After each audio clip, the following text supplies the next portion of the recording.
A federal grand jury has indicted a Dallas tax preparer for conspiracy to commit wire fraud. Investigators say it's a scheme that stretched across the country, affecting thousands right here in southeast Texas as well. KFDM's Justin Hinton has been investigating and joins us with more. Justin? Greg, investigators say 36-year-old Shannon Mays and his conspirators prepared and filed more than 5,000 tax returns for 2011, requesting refunds in excess of $8 million, all illegally. And while investigators have targeted Mays, whom U.S. Attorney Malcolm Bales calls the head of the operation, they're not sure how many others are involved as recruiters.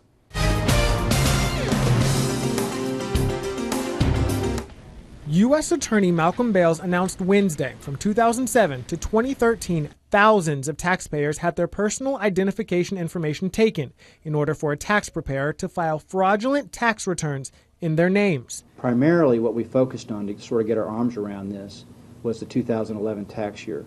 But there is very good evidence, and the grand jury voted as such, that this sort of scam has been going on since 2007. In 2011 alone, investigators say Shannon Mays requested refunds in excess of $8 million filed on the behalf of others. They were elderly folks who lived on fixed incomes.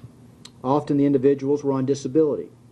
These recruiters working for Shannon Mays promised assistance to these individuals to obtain, quote, a stimulus payment from the federal government. That stimulus payment didn't exist. Come to find out, everything she told me was a lie. In 2012, we told you about Theodore Victor Sr., one of the people targeted by Syam Tax Services. They got to investigate that I didn't do this. Then the IRS told him he had to pay back the portion he received from the false return.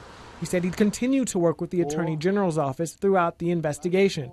An investigation still open as the U.S. Attorney hopes to find Mays' recruiters. Shannon Mays is up in Dallas area. He can't be everywhere at one time, and we have a lot of folks identified who are recruiters.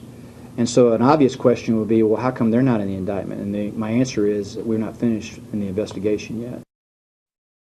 As to the number of recruiters they have identified, Bales would not say, and he does not know how many total exist. He's hopeful, though, that Mays will be cooperative in providing some of those names.